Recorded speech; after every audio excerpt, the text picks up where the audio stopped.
Hello friends मोर आउ गोटे नुआ ब्लॉग को आपण समस्त को स्वागत जनाऊँगी।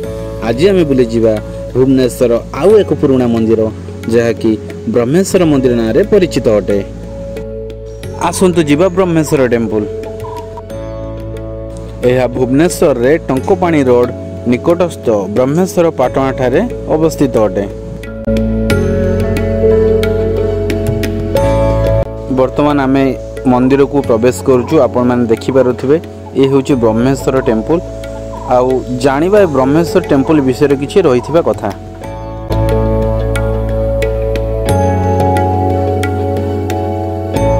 अनेक प्राचीन मंदिर परि एही मंदिर निर्जीव न होई एक जीवंत मंदिर भावरे रहिछि।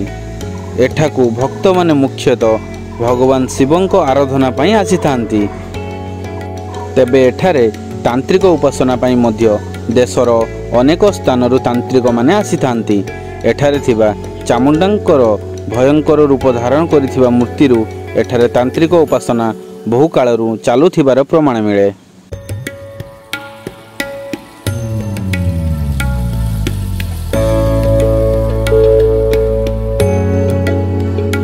एही ब्रह्मेश्वर मंदिर को निर्माण करा जायथिला एकादश शताब्दी रे समवंशी राजा उद्धत केशरींकर माँ कलावती द्वारा।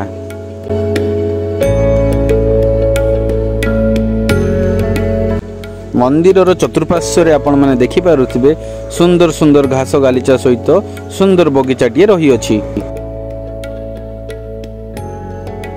मंदिर को पंचतनया श्रेणी रे अंतर्भुक्त करा जायछि।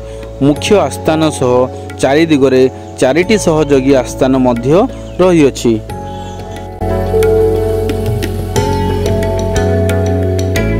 मंदिर रे प्रथमे जगमोहन ताहापरे गर्भगृह रही अछि। मंदिरटी देखिबाकू पिरामिड भली। मंदिरर विमानर उच्चता 62 फुट रही अछि।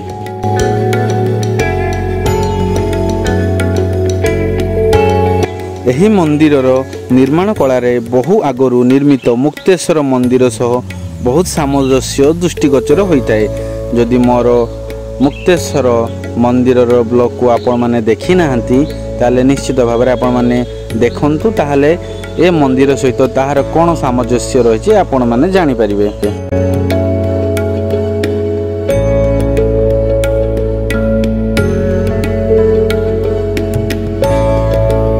आपण माने देखंतु एही ब्रह्मेश्वर मंदिरर किछि आर्ट एंड आर्किटेक्चर।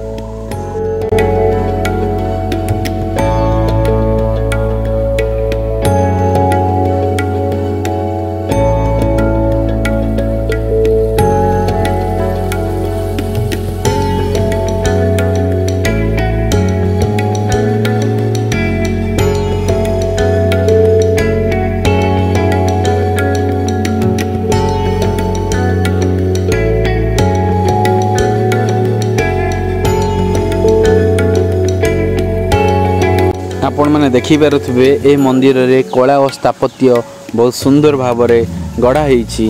ता सहित नर्तकी मानकर दृश्य देखिबाकू मध्य मिले एवं ता सहित देवदासी माने से समय रे रहिथिले बोली एथरू अनुमान करा जाय।